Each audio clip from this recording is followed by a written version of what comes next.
Good morning, everybody. I'm Erin Schaefer. I work on our Global Brand Solutions team, a part of the broader YouTube crew. So let me tell you a little bit about Arianna. I'm sure many of you already know a lot of this. But Arianna is the co-founder, president, and editor-in-chief of Huffington Post Media Group. She launched the Huffington Post in 2005, and in 2012, the site won a Pulitzer, the first for a digital media company. Incredibly impressive for their national reporting. Arianna also, in all her free time, has been a very busy author. She's the author of 15 books, and her 15th and most recent, that we're going to talk a little bit about today, is The Sleep Revolution, which is about the science, history, and mystery of sleep. And I know we'll dig into that a bit. You also probably know that Arianna has been named to Times Magazine's list of the 100 most influential people and the Forbes Most Powerful Women list. She's on numerous boards, including the Center for Public Integrity and Uber. And she's also originally from Greece, having moved to England when she was 16, where she graduated from Cambridge with a master's, an MA in economics. And again, I've only had the pleasure of meeting her just this morning, but I already feel that we're close friends after 15 minutes. She's a very, very special person. So with that, Arianna, please come on up. Thank you. Have a little hug.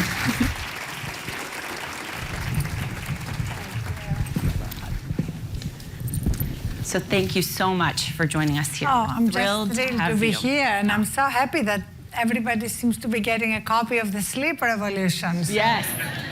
We're sorry not everybody on GVC can do that, but you too should get a copy of the book. So what I'll do is I'll ask you a few questions, and then I'll open it up to our audience here and then the many people who've asked questions from around the globe on our Dory. But let me get started here, and I'd love to start with this book and The Sleep Revolution. So can you tell us a bit about your motivation for writing a book about sleep? So my motivation was that I actually collapsed from sleep deprivation, and on my way down, broke my cheekbone in a corner of my desk. And as I came to in a pool of blood, I had to ask myself the question, if you come to in a pool of blood and nobody has shot you, is that really what success looks like? And so that led to a book I wrote 2 years ago called Thrive. And in Thrive, sleep is a tiny part. And as I went around the world speaking about redefining success and including our well-being and sense of wonder and giving into the definition, what people really wanted to talk about was sleep. Because we share it. It's like it's the universal common denominator. You know, you may not want to meditate or wonder or give, but you have to sleep. So I decided to sort of dig deep and make the book very much based on all the latest science about sleep, because it's kind of amazing. Sleep is a very new science. In fact, the first scientific sleep center was founded here at Stanford in 1970. And now there are over 2,500 in the US alone. And the conclusion, as you'll see, there are 1,200 scientific footnotes in the book. You don't have to actually read them. But if you have a partner or a friend who is skeptical about sleep, you can make them read them, because it's kind of unequivocal and conclusive. The science is in. Sleep is not negotiable. It's not something you can choose to do or not do unless you have a genetic mutation. About 1% of the population has a genetic mutation, and they can do great on 4 or 5 hours sleep. I don't have that genetic mutation, and you cannot train yourself to have a genetic mutation. But there is actually a choice before your children are born. You have 2 children, but if you want to have a third one and you want them to be a short sleeper, I don't know why you would, but if you do, you can do gene editing before the baby is born. Once the baby is born, the die is cast, that's it. 7 to 9 hours. Where you are in that spectrum is individual, but 7 to 9. So what is the revolution itself? So the revolution is really changing the culture, because we are all living under the collective delusion, and you experience it more than anywhere here in the Valley, that in order to succeed, you have to burn out. It's like that's the delusion of our culture. I mean, you go into companies and you see people being congratulated for working 24/7. People were being busy like a badge of honor. People say, you know, she's amazing, she's always on, she returns texts and emails right away. And we need to change that. We need to change how we hear something like that. So now if I hear someone say, you know, she's amazing, she's always on, I think, that's a problem. You know, and it's a problem on many levels. It's a problem because at some point that someone on person is going to burn out mathematically. And what the form the burnout takes will vary. It can be a collapse like mine, it can be a health issue, it can be any number of things. You know, even a lot of the accidents that happen that we think are accidents are really because our immune system is down or we're not paying attention, etc. And the other thing is that this whole building is like a celebration of creativity.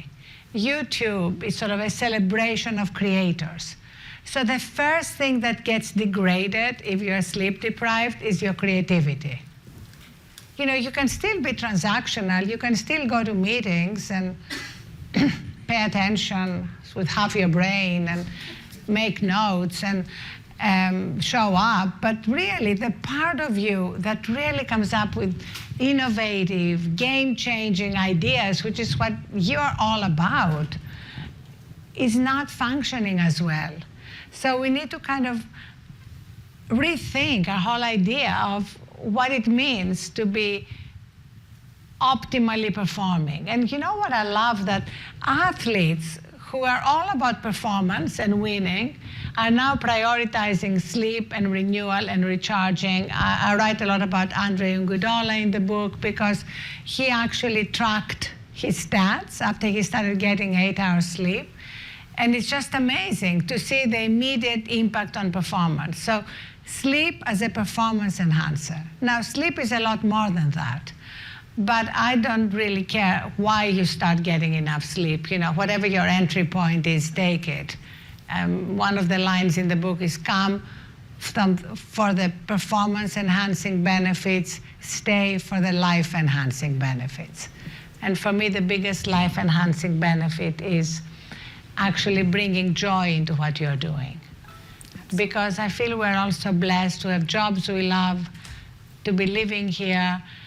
And so often I know for myself, when I'm sleep deprived, I may still get things done, but the joy is gone. Yes. I kind of drag myself through the day. I just go through the motions, but I'm not really in it.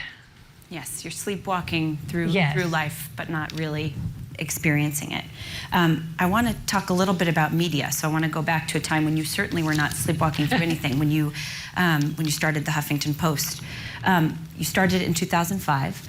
What do you think led it to become so successful when there were already a lot of other online news platforms out there? What was it about the Huffington Post that attracted so many readers? So I think what it was is really what is at the heart of YouTube, which is that we are a platform from the beginning. Yes, we're also a journalistic enterprise that a few years later won a Pulitzer, and we now have 850 journalists, editors in 16 countries. But the fact that we're a platform where people could come and create, tell their stories, and share them was really what differentiated us from the beginning. And that we did that not as a free-for-all, but making sure that the best things got the most attention and that there was no hierarchy, except is this really worth amplifying? Is this worth sharing? And whether it was President Obama or a homeless student who had something interesting to say, which actually happened, and that homeless student wrote a beautiful blog post which happened to be seen by the Harvard admissions office, and he's now in his 3rd year at Harvard. So immediately you saw also the magic of what was happening in this digital revolution, that people were discovered. I mean, look at all the stars that YouTube has created. Where would they be were it not for this platform? Yeah, they might get an agent in Hollywood, but now you don't need an agent in Hollywood. You don't need a publisher. You can actually be your own publisher, and you can be your own creator, and you can be discovered. Yes, I think there are a lot of similarities between the Huffington Post as a platform and YouTube, and it is all about just giving people a chance to have their voice.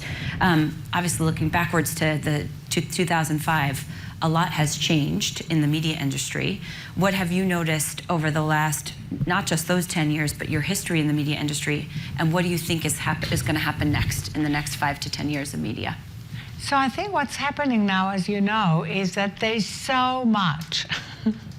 There's so many platforms, there's so much noise, that I think what is happening and what's going to become increasingly important in the next few years is, are you adding value to people's lives?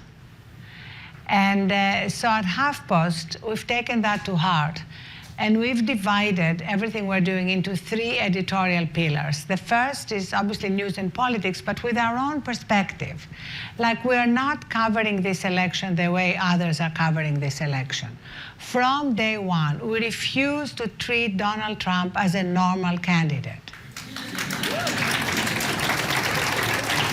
And we feel this is very important for journalists not to buy into the idea that our job is to be in the middle and present you 2 sides to the story.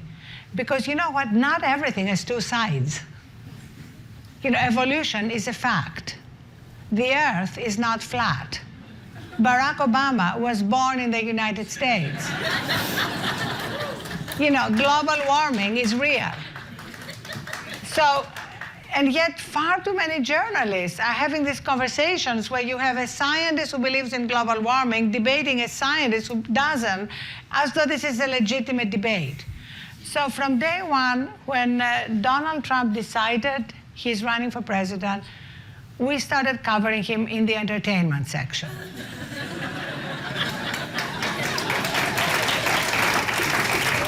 On the grounds that, as Seth Meyers said at the White House Correspondents' Dinner in 2011, when Donald Trump first said he was running for president, he said, I just heard that Donald Trump is running for president as a Republican. I thought he was running for president as a joke. So the day that he actually pronounced this policy of banning 1.6 billion Muslims from this country, we stopped covering him in the entertainment section, and we cover him as a clear and present danger to this country. And at the end of every story that mentions him, there is an editor's note that says, we want to remind our readers that Donald Trump wants to ban an entire religion from this country, is regularly inciting violence, is a serial sexist, misogynist, and xenophobe who does not believe that the President of the United States was born here. And this is our job. Our job is to keep reminding voters who he is. Voters will do whatever they're going to do in November, but it cannot be because the media have not done their job. So as you can see, the way we approach our politics and news pillar is very different. The second pillar is covering solutions.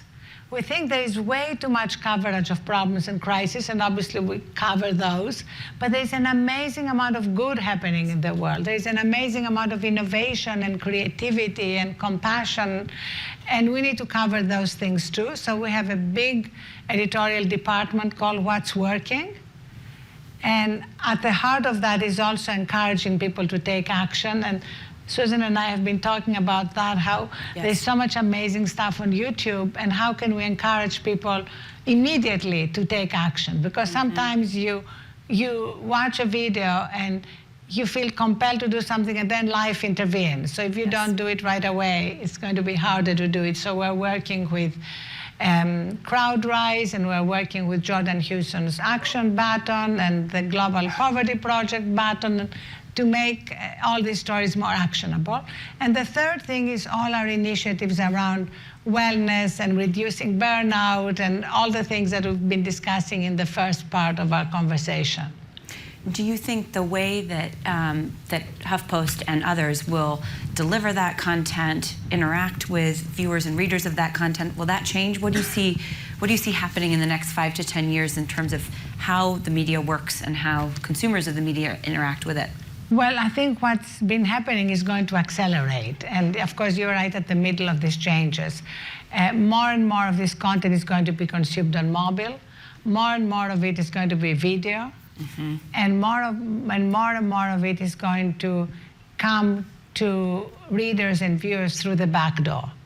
Instead of them going to a site, it's going to be because their friends are sharing it, or some other social action that makes them aware of that content. And we see that at the Huffington Post. I think the Huffington Post is probably the last major media site that still has destination traffic, but we see it declining every year. So we've actually focused more on our off-platform traffic on the grounds that ubiquity is the new exclusivity, is what we're saying. Mm-hmm. It's not really about exclusive content. I mean, we love partnerships. We love cross-posting, both letting others cross-post our content and cross-posting the content of others. So this is, I think all these trends that are already present are going to accelerate. Being where the people are and making it easy exactly. to get to you. And then also shaping the content in ways appropriate for whatever platform you're going to see the content. Makes a lot of sense. Getting back to the news pillar just for a moment, I would wonder, what would you tell a young person today who is interested in getting into journalism? I would say go for it, and don't even wait to go to journalism school.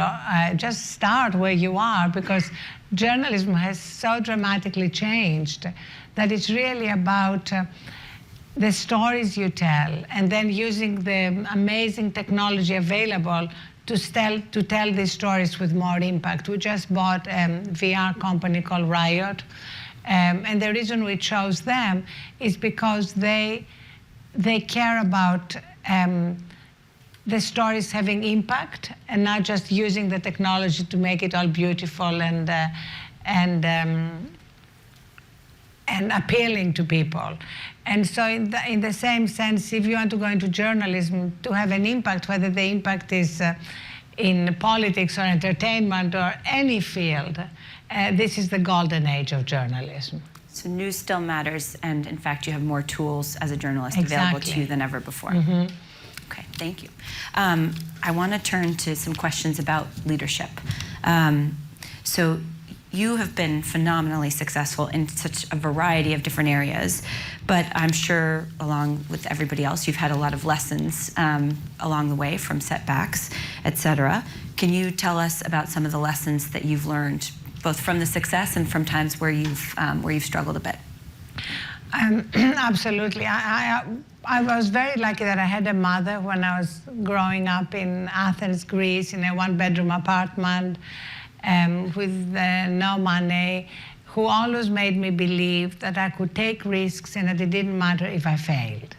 Because I think what stops us very often from taking risks and going for our dreams is that we don't want to fail, especially women. For some reason, we women want to be perfect, and we're not, nobody is. And so recognizing that failure, my mother used to say, is not the opposite of success, but a stepping stone to success, then sort of changes the way we approach everything. And for me, I would say that the thing I've struggled the most all my life is the voice inside my head that I call the obnoxious roommate living in my head. We all have those. It, yeah. Yes, but you can really work on that voice, and you can really make sure that that voice only gets guest appearances. And actually, just to link it back to sleep, when I'm sleep deprived, which now I have to say only happens about 5% of the time, that voice becomes intensified. So that's another thing. You know, when we're rested and recharged, that voice doesn't have as much sway over us because we don't identify with it. And so that voice of self-doubt, of questioning what we're doing, is the most draining thing in our lives. So just if you notice it, it's not really what we do that's exhausting. It's really what our mind does before and after. Before, it's worrying. Like if you take our conversation today, my mind beforehand can go into worry, anxiety. Are they going to like what I'm saying? Am I going to remember everything I want to say? You know, all these things that our monkey mind does. And then when we finish, I mean, I love being here. This is fun. This is not work. I talk about something I love. You're fabulous. I'm meeting somebody new. And I look forward to your questions. You know, it's like great. But if then I leave and my mind, the obnoxious roommate starts with, maybe I'm catching what Susan has. You know, you forgot to say that. Oh, and the way you told that story, I don't think it really worked. And why did you wear that white jacket? You know? Because it looks great. It looks great. But no, you know what I'm saying? Instead of focusing on the fun, you focus on all the little these things which are meaningless. And is anybody recognizing the voice? Yes. So let's just all kind of make this decision that we don't take this voice seriously. It's not the truth. It's not who we are. We can just like treat it like a child. You know, when your child says something and it throws a temper tantrum, you don't have to actually act on it. Right. I shouldn't, in fact. Especially the 2.5 years. Yes, right? yes. Arianna, I wanted to ask, because you also brought up your mother and her teaching you that you could failure would be okay, and that you as a woman would still be able to succeed. You've been a female leader in a very traditionally male-dominated industry, and this, I know we have all sorts of folks here today, but there are a lot of people from our Women at group at Google here, and a lot of people listening on the GVC. So wondering if you have any advice for the women here and beyond Google who are often in a similar situation where they're in a male-dominated industry, and how to think about showing up there. Well, I feel that we have a great opportunity, as we were talking actually beforehand, for women not just to take our place at the top of the world in every profession, but to actually, including the White House, but to actually change the way the world works. Because right now, the way workplaces have been designed and the work world has been designed by men, and it's not functioning well. It's not really good for anybody, including polar bears. And I think women have a greater opportunity to lead the way here. So I feel it's not just about having the careers we want and knowing that we can have any job and any position we want, but also doing it differently. Because there is a lot of pain and suffering in the world that we cannot immediately change. But this is some pain and suffering that we can immediately change simply by that cultural revolution that we are talking about, of moving away from this delusion that we need to burn out to succeed. And men are going to be incredibly grateful, because look at just last year alone at the number of men who collapsed on their treadmills and either died or ended up with heart attacks. Because what's happening is that we've all kind of accepted, whether we do it or not, that exercise and nutrition are important. But the third pillar is sleep. And you have all these sleep-deprived Type A executives getting up at the crack of dawn to get their workout in, when in fact, I urge you to just sleep in. You know, when you're sleep deprived, that's more important, dealing with that deficit. And then you'll have a lot more energy, even if you do a shorter workout or even if you skip it.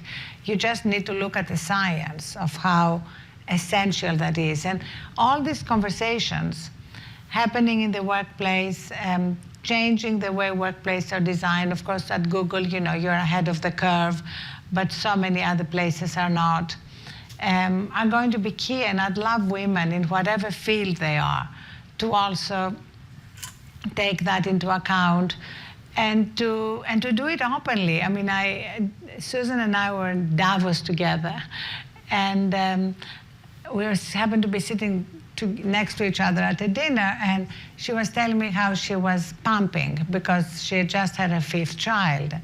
And she said she goes back to the hotel and she pumps, and then she leaves it out in the snow because she didn't have a fridge.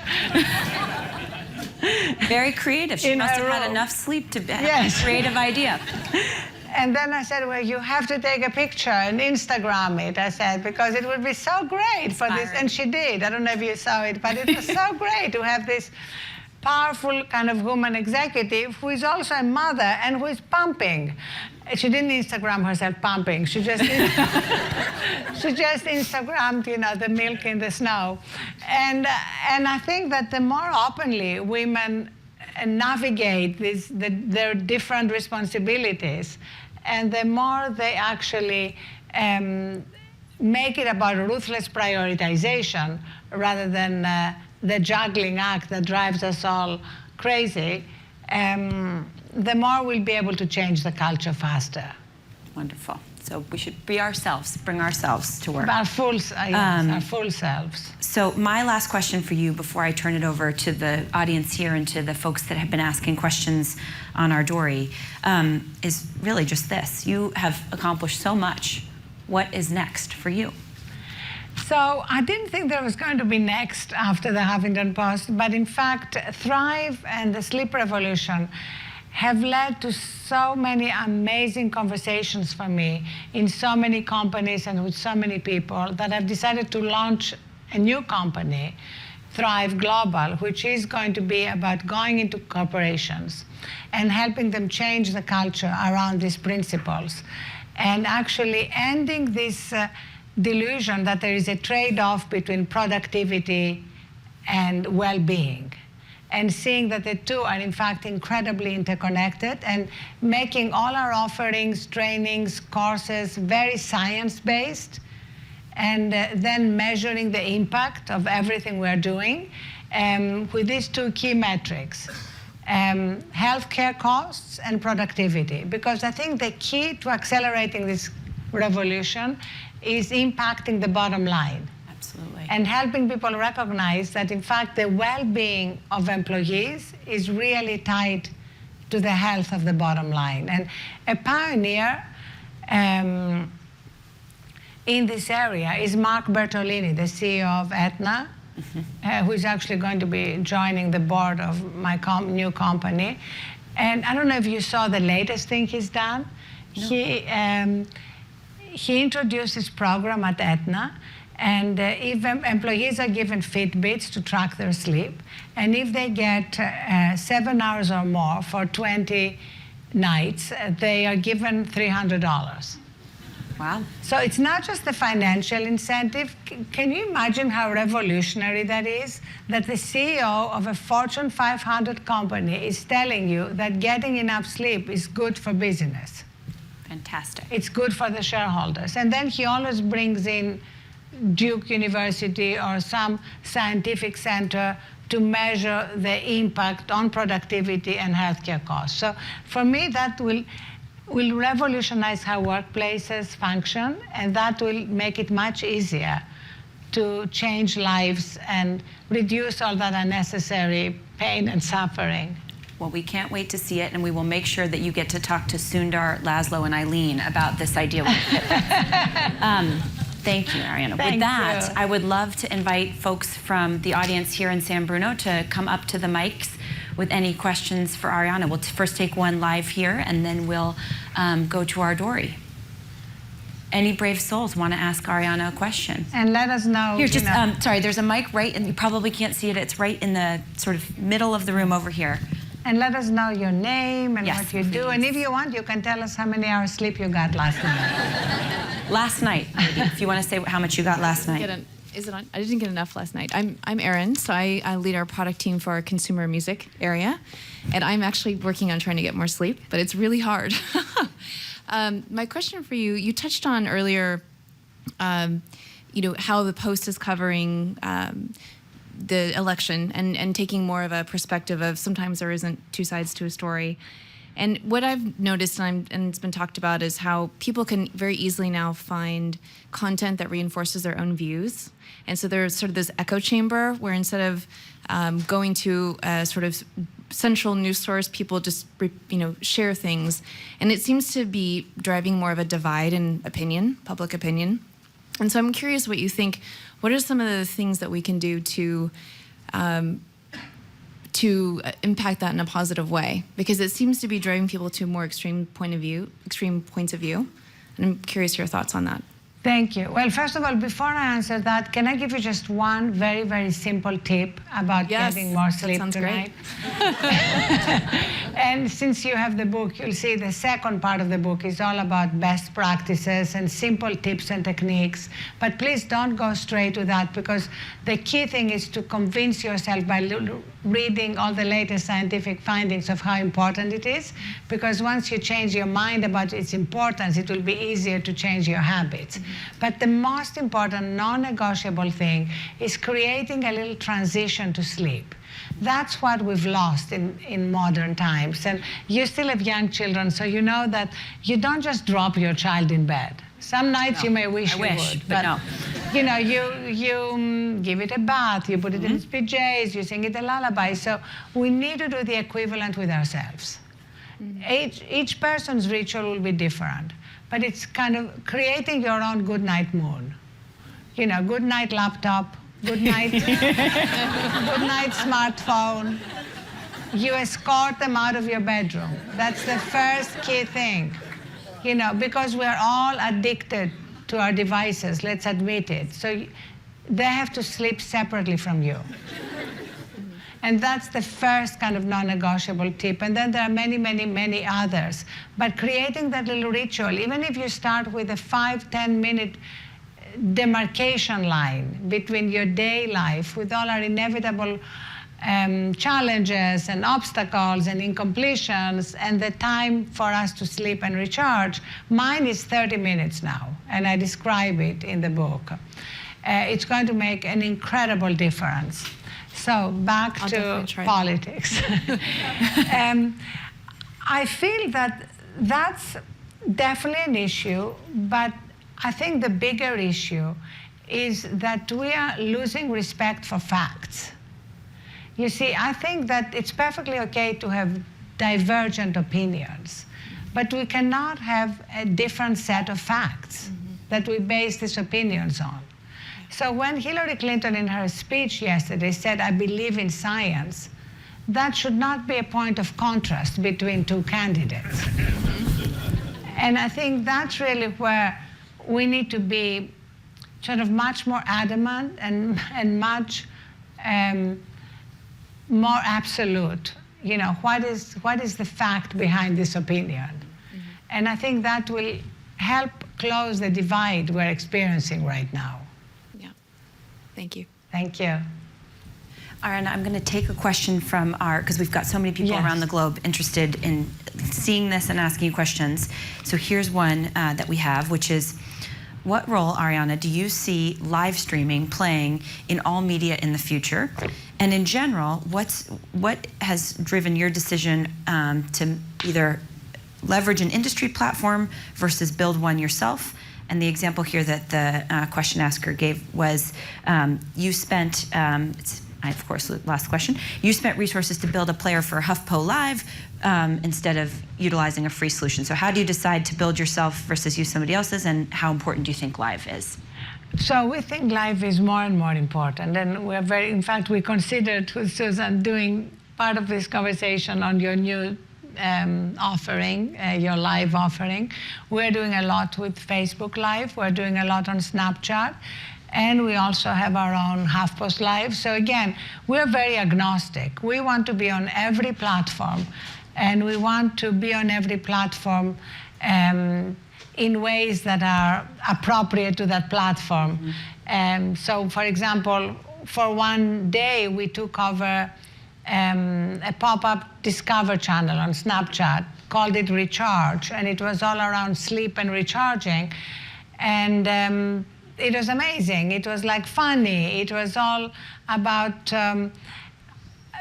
a kind of message that would appeal to millennials and would not be kind of eat your broccoli and make it sexy and fun and give them all the stats about how getting enough sleep deals with erectile dysfunction, for example. Did you know that? And so made it appropriate to the platform, and it had incredible engagement.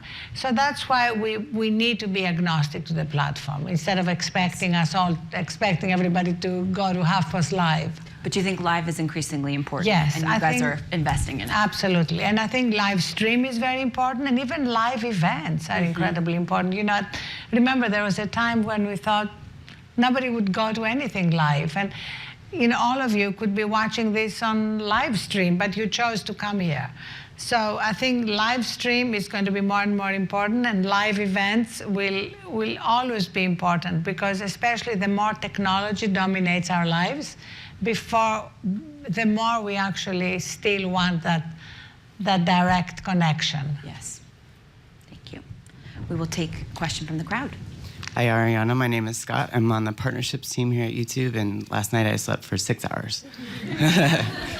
So piggybacking off of the last live question, in this presidential election, where you have a lot of the rhetoric on one side being based around fear and anger and not around facts, which is something that you were saying Hillary Clinton was trying to reinforce, the fact that she believes in science. And it's hard to believe that that's an argument that we're making in 2016.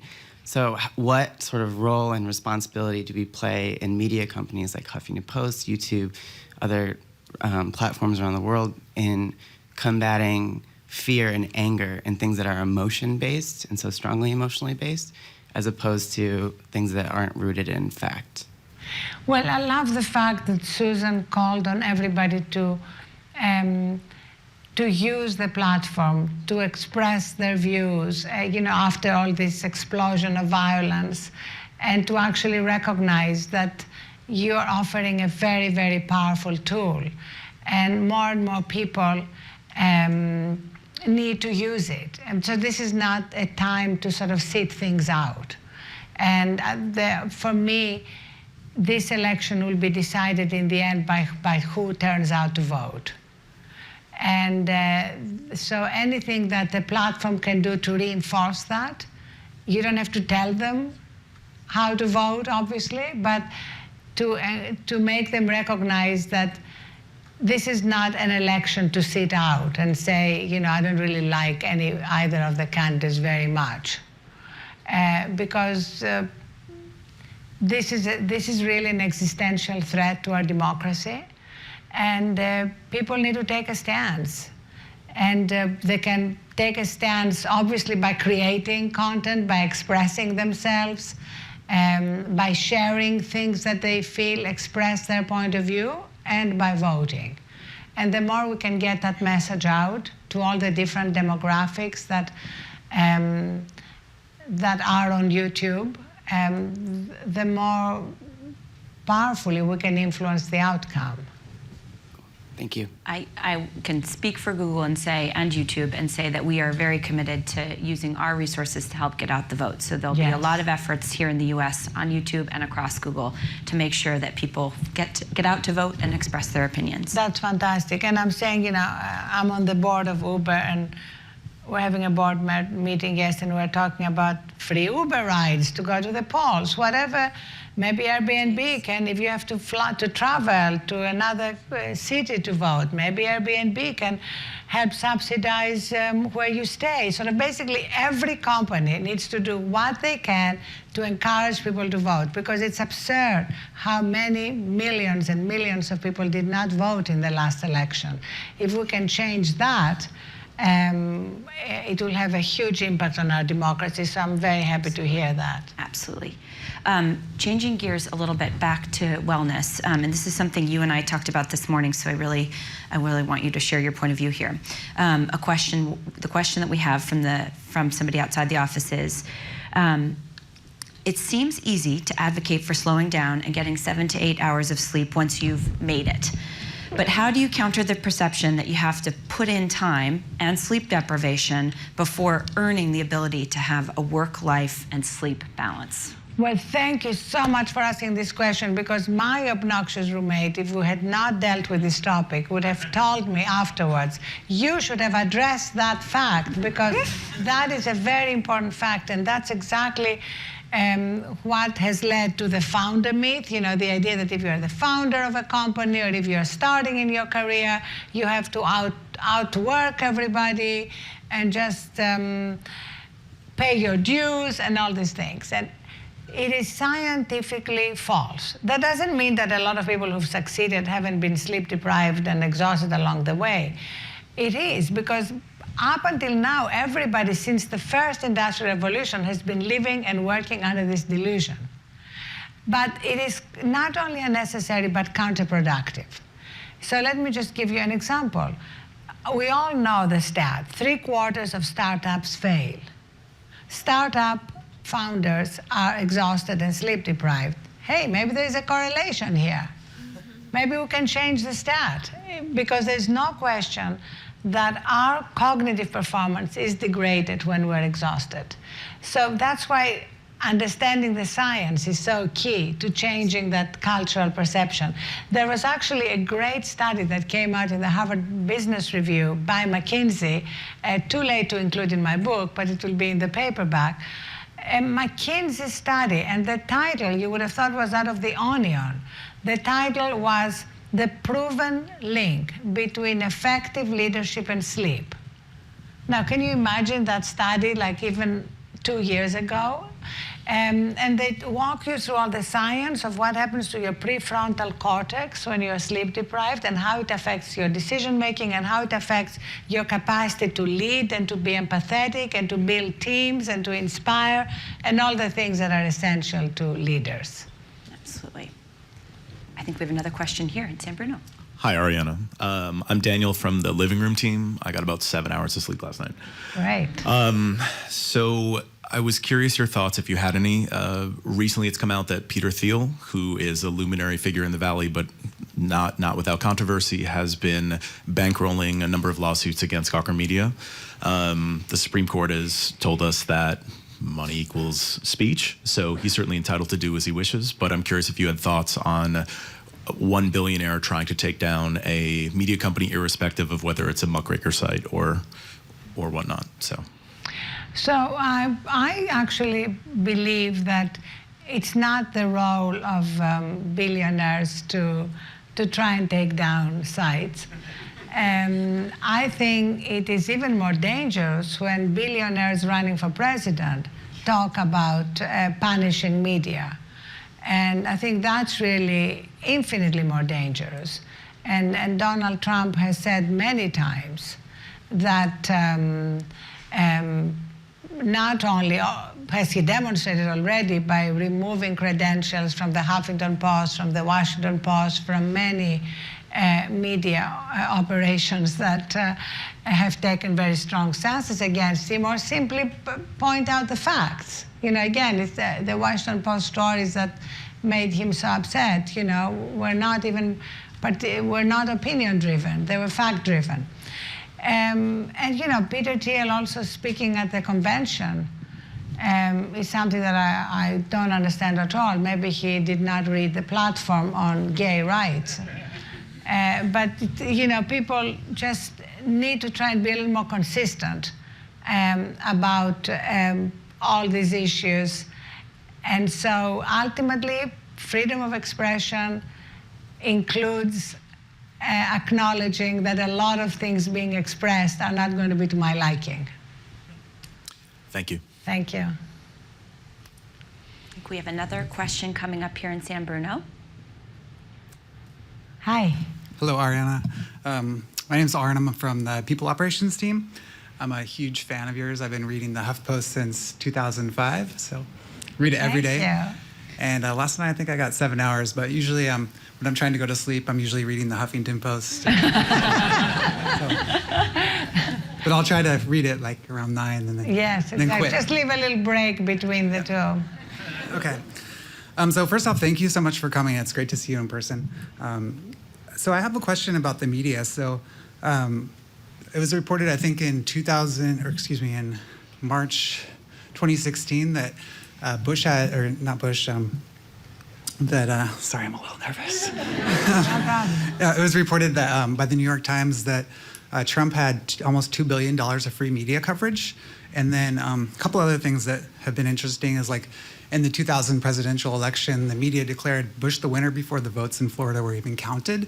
And then also this last election cycle, I was a little bit upset when California hadn't voted yet, and the media declared Clinton the winner of the Democratic nomination. So I'm just curious what your thoughts are about like the political kind of manipulation that's happening with the media and how they're kind of changing public opinion and things like that, and maybe how we can counter that. Well, absolutely great question. And I'm very troubled by the media's role, especially in this election cycle. There was actually a great study by the Shorentin Center at Harvard about how effectively the media dramatically helped Donald Trump win the nomination. Because at the beginning, when they were giving him this amazing amount of coverage that, as you said, was the equivalent of $2 billion in free advertising, there was no justification for it. He was not ahead in the polls. He had not built the kind of fundraising or organizational teams that would make him a legitimate candidate. So it was just purely because of ratings. And they even allowed him to phone in to major political shows, including the Sunday shows, which never happens. And so a lot of what the media have been doing has been ratings driven, rather than driven by basic journalistic ethics. And we've done a lot of coverage on that again and again. And it's also a recognition that for me came very much to the forefront when I was giving a commencement speech at Fletcher, which is a foreign service school at Tufts, and it also houses the Edward Murrow papers. And I was talking to the head of the Murrow Center about how would he have handled Donald Trump, and he said he would have skewered him. And if you go back and see how Murrow handled McCarthy, this is not the time to actually hold back. And far too many journalists, even the way they are covering these conventions, focusing on things that are legitimizing the entire charade of the Trump candidacy, shows that these are all ratings-driven decisions. Nothing else. I don't think there is some deep manipulation behind these decisions, except that when Donald Trump was on Meet the Press, it was the biggest rating bonanza that Chuck Todd had. Mm-hmm. Thank you. Well, Chuck Todd is not letting him call in anymore, and you can all be very proud of Chuck, who's one of my favorite journalists. One last question, Arianna, because we're at the end of our time, sadly, but I want to get back to wellness and thrive. So one last question from here was, how important is napping to productivity and well-being, and have you seen examples of napping being incorporated and integrated successfully into a company's culture? Yes. So first of all, napping is incredibly important. Now, if you've gotten all the sleep you need, which just to remind you is 7 to 9 hours, unless you have a genetic mutation. Which is only 1 in 100 people, so you are unlikely to have that genetic mutation. But I'm sure 1 or 2 of you here do, and you know that, and if you don't know that, you can test yourself. But having said that, napping is amazing. So if you didn't get enough sleep for whatever reason, and that's always going to happen, you have a sick child, you have a big deadline, your flight was late, then try and get a nap as soon as possible in the day. Even a 20-minute nap is unbelievably restorative. Winston Churchill regularly napped and won the Second World War and called them power naps. At the Huffington Post, we have 2 nap rooms, and they're always full. I know here you have a lot of nap pods. We do. And nap rooms in almost every office, yes. And here at YouTube, you have a nap room? We do. Great. Does everybody know where the nap room is? Nap pods and rooms. Great. So I think that I'm predicting that within the next 5 years, the nap room is going to be as universal as the conference room in every company, not just pioneering companies like Google and YouTube. So the thing that we need to recognize is that even in the middle of the afternoon or at any point, you feel really tired.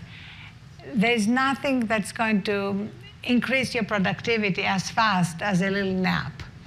And it's going to dramatically transform how we handle these afternoon low points, where normally now we go for the 5th cup of coffee or a donut or whatever it is to get some energy. So this is all part of the culture change that is happening, and that I hope with your help, I mean, you're amazing creators and leaders in our culture, so you have an incredible power to accelerate a cultural change that's already happening, and that's going to bring some amazing change in people's lives.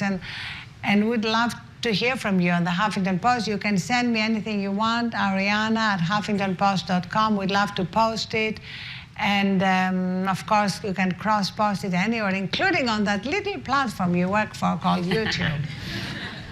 Well, Arianna, we cannot wait to see what you do with Thrive. Thank you so much for being with us here today. Thank you. Thank you.